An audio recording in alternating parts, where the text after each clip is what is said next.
Inventario de noticias. El impulso del día. Son las 5:42 de la tarde y bueno, vamos con la primera entrevista de nuestro programa de hoy y vamos a hablar sobre la canasta básica en Venezuela y su nuevo costo, porque de eso obviamente estamos todos muy, pero muy pendientes. ¿Cuánto cuesta realmente vivir en nuestro país en la actualidad? Esa es la pregunta que el Centro de Documentación y Análisis Social de la Federación Venezolana de Maestros responde mes a mes. Y hoy vamos a conversar con su director, el doctor Óscar Mesa, profesor universitario y experto en esta materia, quien nos va a presentar el último reporte de la canasta básica y vamos con él a analizar la brecha entre los salarios y el acceso, por supuesto, a los alimentos en nuestro país. Profesor Mesa, bienvenido a Agenda Éxitos, muy agradecidos de que atienda nuestra llamada y sobre todo que comparta con nosotros estos minutos de su tiempo en un tema que, bueno, por supuesto, a todos los venezolanos siempre nos mantiene muy expectante porque cada mes la cosa es diferente y aunque podríamos decir que hay una buena noticia y es que se registró, digamos, una pequeña disminución cuando hablamos de dólares. La canasta se situó, para ser exactos, en $645,67, lo que ha representado una disminución relativa de menos 4,7% en dólares respecto al mes anterior. Caramba, en bolívares, que ya pues nuestra moneda prácticamente ha perdido absolutamente su valor, pues se está reportando una cifra realmente importante. Bienvenido. No, buenas tardes, Albani, buenas tardes a los amigos que nos escuchan. Un placer conversar contigo en esta tarde. Bueno, la canasta alimentaria familiar superó los 251,000 bolívares en febrero, profesor Mesa. ¿Qué lectura le da usted a este incremento de 12,7% en bolívares en un solo mes?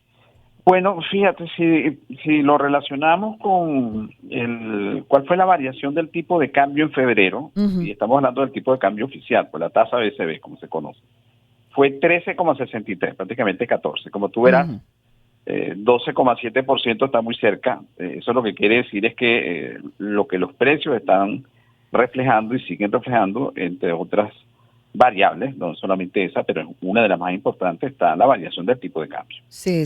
De manera que eso, y entre febrero del año pasado y febrero de este año, el tipo de cambio, o sea, el valor del dólar en bolívares, aumentó 549,7%. No puede extrañarnos entonces que la inflación de los alimentos anualizada de febrero del año pasado a febrero de este año sea 695,3%, casi 700%, ¿no? Sí, y en dólares estaríamos hablando también de una inflación, aunque sé que a algunos colegas no les gusta. Sí, pero es como le entendemos, ¿no? No, exactamente. La mayoría. Albania, es sencillo, si aumentan los precios en dólares, eso se llama inflación. Sí, es tan sencillo como eso, más allá de que sean los Estados Unidos el que emita los dólares. Esa es otra discusión más de orden técnico, pero en todo caso los precios en dólares para nosotros aumentaron en un año 32,5%. Imagínate lo que es esto. Quítale 30, quédate con 2,5, esa es la inflación anualizada de los Estados Unidos. 2,5 al año. Sí, al año. Al año. Bueno, imagínate tú, ese fue el impacto. Entonces, por supuesto, obviamente lo que estamos viendo aquí es el reflejo sobre todo de la variación y de la inestabilidad del tipo de cambio, y eso termina reflejándose en los precios. Es verdad que esa no es la única variable, porque también este es un país donde, como tú sabes, el crédito es muy restringido, así que también las empresas tienen en ese sentido un costo adicional, más todo lo que estamos viendo con el funcionamiento de los servicios públicos y en electricidad, de manera que no es, repito, el tipo de cambio y su variación no es la única, digamos, causa del aumento de los precios, pero sin duda es el marcador más importante. Y esto además tiene un impacto fundamental en el poder adquisitivo, claro. Digamos, de los que ganamos en bolívares. En bolívares es la realidad. Ese es el problema, que el bolívar perdió las tres funciones más importantes del dinero, que es reserva de valor, es decir, no tiene ningún sentido ahorrar en bolívares. Como unidad de cuenta, es decir, para contabilidad y presupuesto, tú sabes que cualquier presupuesto, por mínimo que sea el monto, te lo dan en dólares. Sí. Y Sí. luego queda solamente para las transacciones y hay que hacerlas rapidito antes de que se devalúe, ¿no? Así Porque es, así. entonces, para eso es lo que queda. Y un bolívar de hoy, una cuenta llevándolo un promedio entre el tipo de cambio de oficial y el otro, puede estar en el orden de los 50.000 billones de bolívares si tú le quitas los 14 ceros que hemos venido acumulando en las 3 reconversiones, de manera que, tal como tú dices, rápidamente, técnicamente se demuestra que efectivamente tienes razón, se destruyó la moneda nacional. Se Ese es el destruyó, punto. profesor. Ahí es Ese es donde el está el punto. problema. Sí, Y por señor. eso un salario mínimo de 130 bolívares, No. que sigue siendo ese el salario mínimo, y equivalente a 0,33 dólares, Ujú. en bolívares solamente permite adquirir el 0,05.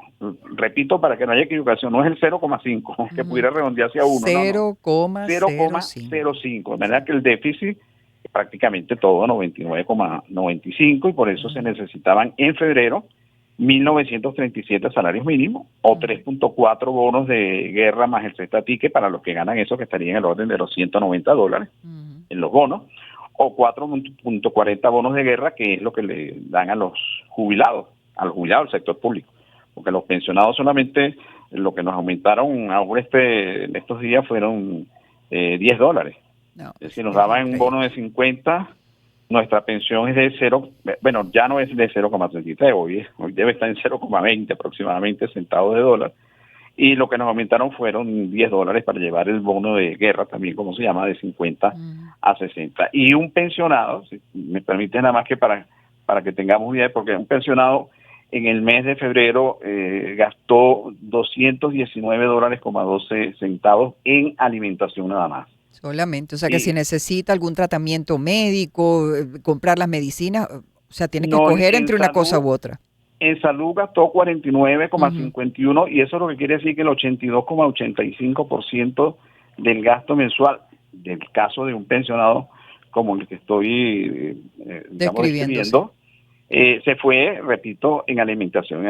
En alimentación proporcionalmente 67,58, es decir, más de las 2/3 partes y más de 200 dólares necesitó este pensionado para poder cubrir, digamos, los gastos en alimentación. De manera que, por supuesto, prácticamente el salario mínimo se extinguió. Fíjate que hace 52 años, cuando se decretó por primera vez por parte del presidente Carlos Andrés Pérez, eran 450 bolívares, que al tipo de cambio de 4.30 eran equivalentes a 104 dólares con 65 centavos. Ahora estamos hablando de 0,30. Eso quiere decir que son 338 veces menos que hace 52 años, pero te pongo un caso más reciente. Y 100 veces menos que hace 4 años, cuando era equivalente a 30 dólares. Ustedes recordarán que esos 130 bolívares eran 30 dólares. Y además con la promesa de que se indexaría cada año, y era lo que se esperaba los primeros de mayo, cada vez que me entrevistaban. Yo decía, bueno, yo al menos espero que se cumpla con la palabra de que se iba a indexar y que ese salario mínimo otra vez tenga el valor en bolívares al menos de 30 dólares. Y bueno, no se hizo así y hemos llegado pues prácticamente a la desaparición, a la extinción del salario mínimo, y por eso obviamente la demanda ya por emergencia de los trabajadores y sobre todo también obviamente de los pensionados, por cuya supuesto. pensión si homologa el salario mínimo, no sabemos si eso se va a mantener Es ahora increíble. cuando se anuncie.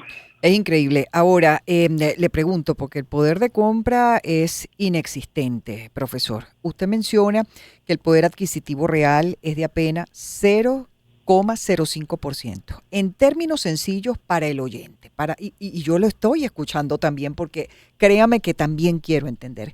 ¿Qué puede comprar hoy un venezolano que solo gana el salario mínimo? 130 bolívares. Mira, la pregunta es difícil. Creo que lo único que puede pagar es, digamos, un par de pasajes a 50 bolívares. Exacto. Y le quedan 30 y con eso ya no llega al tercero. Digamos, en este caso, como ya tú sabes que tampoco los señores que manejan, pues también tienen sus gastos. Eso de que seamos exonerados no es verdad, pues tú pagas la mitad, bueno, te alcanzará para eso. Fíjate que te iba a decir, Bueno, puedes comprar algo de cambure, bueno, pero exactamente en un kilo, el kilo te puede costar más de 200 bolívares. Entonces, mira, ni siquiera creo que un pan campesino. Un pan campesino puede estar en el orden de los 270 aproximadamente en una sola unidad. Increíble. Entonces, bueno, no, eso es lo que hay. Entonces, lo único que tenemos es el bono que teníamos de 50, se aumentó a $60, pero fíjate tú que ese aumento a 60 ni siquiera ha sido reseñado en los medios. Y es tan insignificante que, porque es apenas un 20%, si eran $50, va a aumentar un 10%.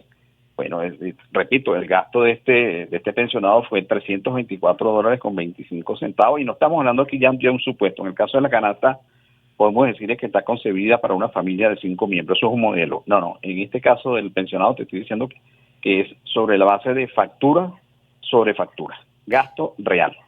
Increíble. Y estoy seguro que, como cada vez que lo expongo, me dice, bueno, pues usted se quedó corto. Bueno, pero es que estoy colocando los gastos básicos. Como tú bien dices, aquí no hay gastos extraordinarios por concepto de reparación de vehículos. No, es que no se puede. De la lavadora, no.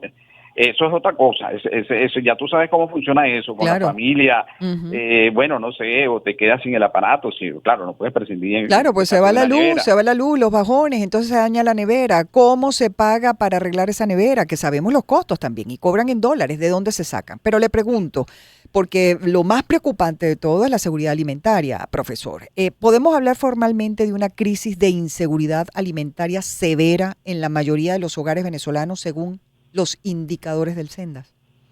Mira, tú sabes que yo comienzo normalmente las presentaciones que hago, y permíteme que entonces te responda esa pregunta, porque efectivamente estamos en lo que se llama emergencia humanitaria. Sí. Dice, una emergencia humanitaria es una situación crítica que amenaza la salud, la seguridad y el bienestar de una comunidad, superando su capacidad para responder con recursos propios. Y por lo tanto requiere asistencia externa. Es la razón por la cual aquí está el Programa Mundial de Alimentos, ocasionado por desastres naturales, conflictos, epidemias o crisis políticas con graves impactos en la vida, en el acceso a necesidades básicas como agua, alimentos y salud y orden social. Y esa definición de emergencia humanitaria es en la situación en la que estamos nosotros. Entonces, yo cuando comienzo la exposición digo, tengamos en cuenta que estamos en una situación de emergencia. Los datos que acabo de revelar y los datos que se acaban de revelar también por parte de la encuesta de condiciones de vida de la Universidad Católica Andrés Bello, lo que hacen es confirmar lo que la mayoría de nosotros estamos sufriendo. Claro. Porque tú dices, por ejemplo, cuando yo te expongo cuál fue el gasto de un pensionado, la otra pregunta sería, ¿y qué dejó de consumir ese pensionado? Te puedo responder, los lentes, por ejemplo. Claro. Unos lentes que te pueden costar más de $100. Claro. O sea, el calentador que no se ha podido reponer porque cuesta 170. Por ponerte caso concreto, ¿qué es lo que tú, por supuesto, obviamente tú tienes que tratar de comer y los medicamentos que tienes, a los que estás obligado a tomar, ya por razones de la edad, pues. Sí. Las prioridades que tiene, que ya sabemos que nosotros tenemos, ¿no? Ciertamente. Bueno, sí, es una situación de emergencia y por lo tanto uno debe entender la situación desesperante en la que estamos, pero precisamente por eso no es que estamos especulando, no es que estamos calificados como un país que tiene una emergencia humanitaria. Sí, a todas luces es así, o sea, es imposible que no lo sepamos, que no nos demos cuenta. Ahora, ya para finalizar, profesor, por factores de tiempo, con estos datos de febrero sobre la mesa, ¿qué proyección hace el Sendas para el cierre del primer semestre de 2026? Nosotros normalmente no hacemos proyecciones, Albany. Okay. Vamos a responder como dice el Banco Central de Venezuela. Nosotros publicamos datos, resultados de las encuestas de precios que estamos haciendo desde hace ya casi 30 años. Pero en todo caso, lo que sí podemos decir es que si la inflación de los alimentos terminó en ese orden que he dicho, de 695,3%, pues no tengo ninguna duda de que nosotros nos acercaremos al 1000% de inflación de los alimentos. Imagínese. No tengo ninguna duda de que y eso ya está de alguna manera pisando lo que es la frontera de la hiperinflación. Absolutamente. Volver a la hiperinflación, sí, algo que se había de alguna manera superado en cierta medida, pero vamos derechito para allá, sin lugar a dudas. Profesor, muchísimas gracias por brindarnos estos minutos de su tiempo. El profesor Óscar Mesas, director del Centro de Documentación y Análisis Social de la Federación Venezolana de Maestros, Sendas, FBM, es PhD en Economía y profesor universitario. 5:57, vamos a la pausa. Tomemos agua para relajarnos, porque después de esta conversación, la verdad es que, bueno, lo que hace es recalcar lo que ya sabemos, pero es que estamos muy pendientes a ver si en algún momento realmente vemos el cambio. Encuentro de